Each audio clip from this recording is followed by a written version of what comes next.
हम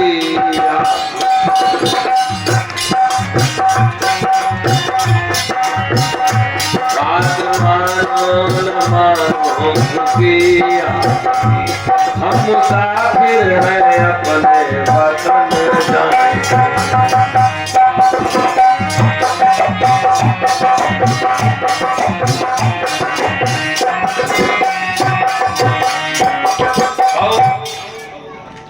जानना बहुत आसान काम है। हम बहुत कुछ जानते हैं लेकिन मानने की क्षमता हमारे अंदर कम हो गई। और जीवन में अगर एक बात हम किसी की भी मान लें, कोई ऐसा इसमें नहीं है, साधना का मतलब सद जा।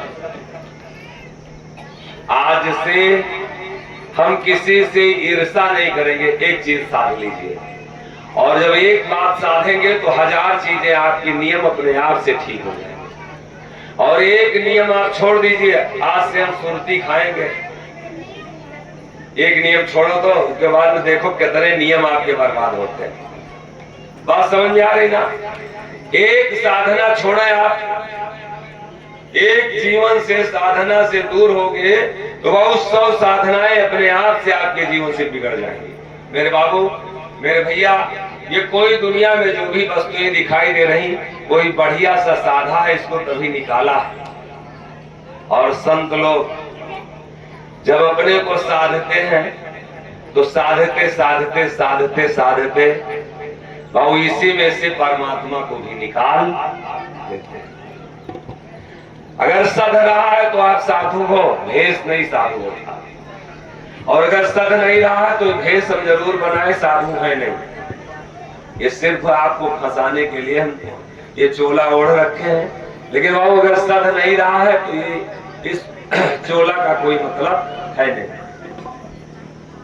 जहां है वहीं पर हम बाबू साधना करें। और एक मनुष्य ऐसा इसी को फ्री कर दिया प्रकृति, और जितने भी जीव जंतु हैं सब में साधना है। शेर कभी भी साधना है, उसको प्रकृति क्या साधना? लोग कहते भगवान नहीं है, ईश्वर नहीं, सब कुछ नहीं है। और शेर कभी घास नहीं खा सकता, उसके अंदर साधना है। ऑटोमेटिक प्रकृति ने उसके अंदर गुण दिया है, उसके ऊपर नियम बांध के दिया है, नियम बना के दिया है। शेर कभी भी घास नहीं खाएगा, वो मांस ही खा सकता है।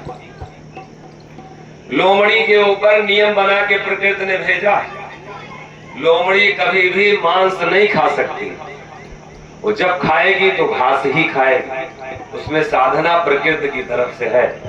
गाय अगर 8 बच्चे करेगी तो 8 बार भोग कर सकती, 9वीं बार भोग वो कर नहीं सकती। प्रकृति उसके ऊपर नियम बना के रखा है। मात्र हमको आपको फ्री कर दिया क्योंकि इसमें ज्ञान है।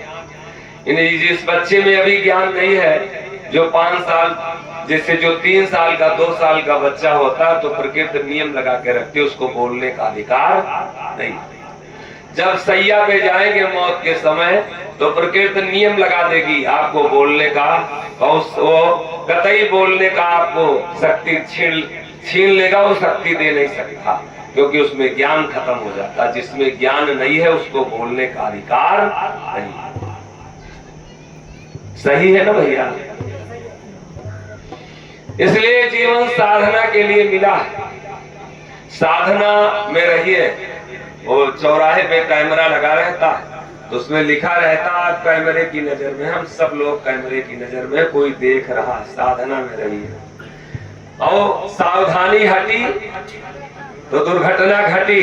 घोड़ा अगर निकलता है तो कहीं न कहीं सावधानी से हटे हो।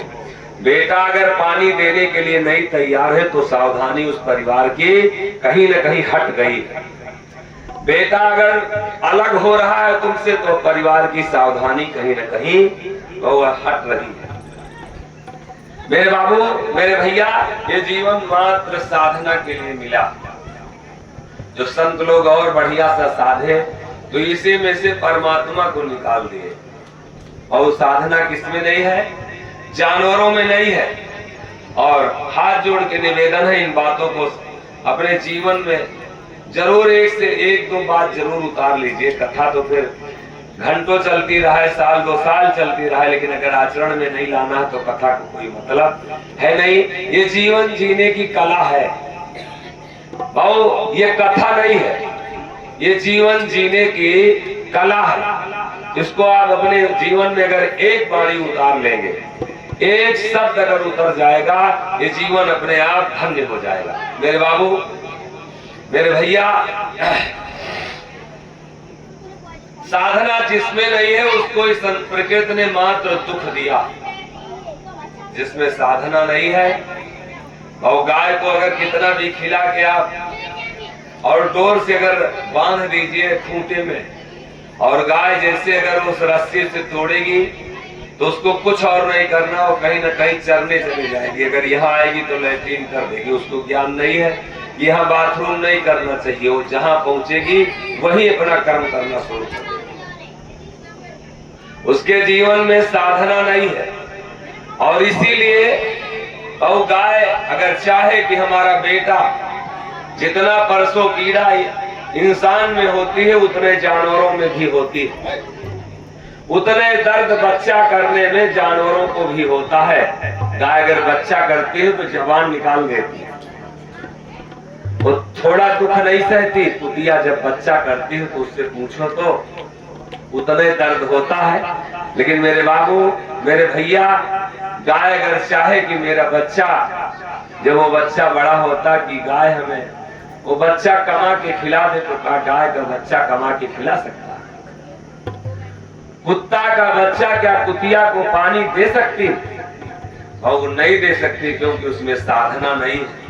और जिसके जीवन में साधना नहीं, कान खोल के खूब बढ़िया सा सुन लीजिए, साधना अगर नहीं है तो तुम्हारा बेटा पैदा तो कियो, लेकिन बेटा दुश्मन हो जाएगा, पानी नहीं दे सकता। बहू बेटी पानी नहीं दे सकती, बहू पानी नहीं दे सकती। और ये मैं नहीं कह रहा हूं, ये गोस्वामी बाबा फिर रामचरितमानस में कहते हैं कि सकल पदार्थ, सकल पदार्थ है जग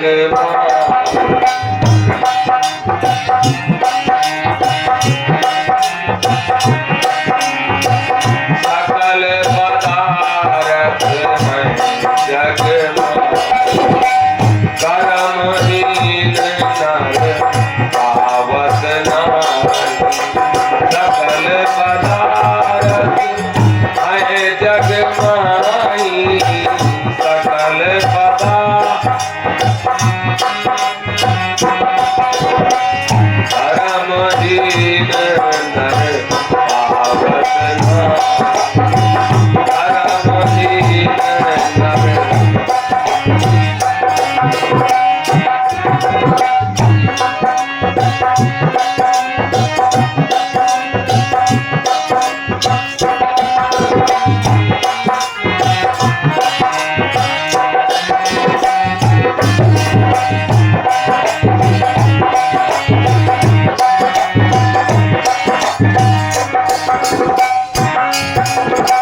और सकल पदार्थ उसने भेजा है, और हमारे आपके लिए भेजा है। लेकिन बेटा, आपके घर में बाबू 4 व्हीलर कई गाड़ी खड़ी है, आप सोने का मकान बनाए हैं, तिजोरी आपकी पैसे से भरी है।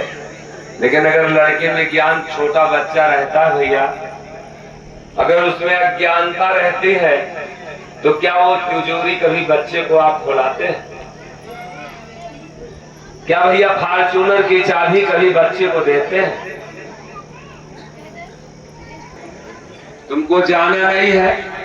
और बाबू जब वही बच्चा शायद 20 साल का हो जाता है और 25 साल का हो जाता है, तो आप डांटना शुरू करते हैं कि हम ही बाजार जाएंगे, हम ही गाड़ी चलाएंगे, तुम सीख नहीं सकते हो। कहते ना भैया, काहे के लिए? क्योंकि उसमें ज्ञान हो, और ज्ञान आ जाए इसमें, साधना में रहो, सब कुछ तुमको सौंप देगा वो। लेकिन छोटी से शक्ति अगर वो देता है, अभी हनुमान जी की बात चल रही थी, महाराज जी प्रसंग करा रहे थे, छोटा सा एग्जाम्पल ले लीजिए। वो मोटरसाइकिल कोई कोई नई लाता है, जब गाँव में अक्सर देखे होंगे, तो जब नई मोटरसाइकिल आती है वो लेके आते हैं, तो जिसको जिसको अहंकार रहता है, आजकल के नवयुवक बच्चे तो कई और राउंड घुमाते हैं गाँव में ना। और शायद भैया अगर फॉर्च्यूनर दे दे तो क्या करे।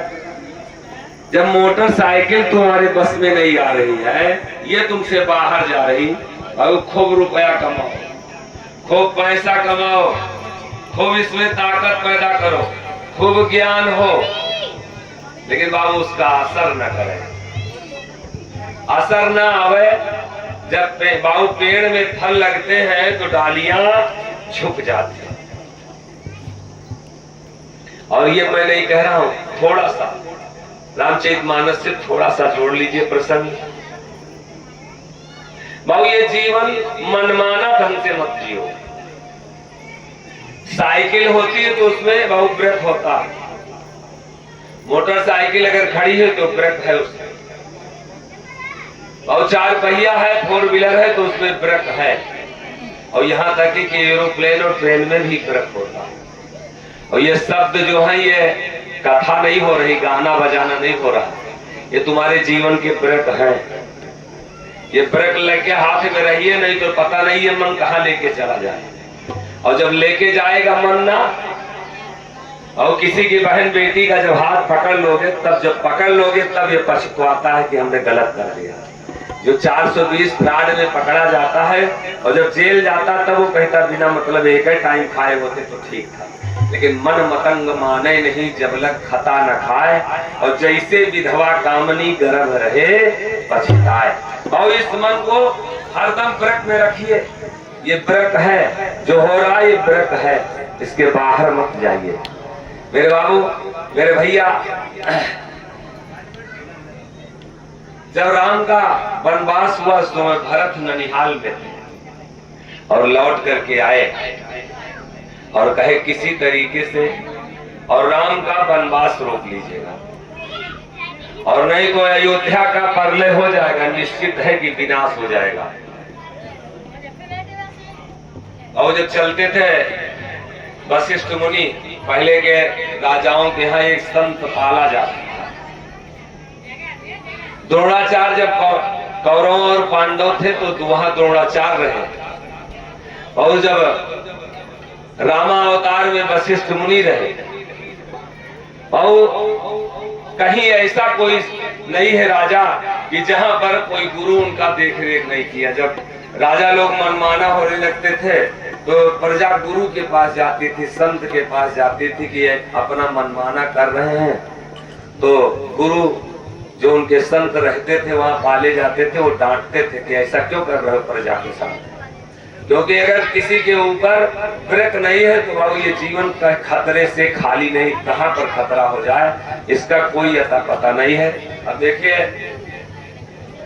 वशिष्ठ मुनि से कहे भरत कि एक बार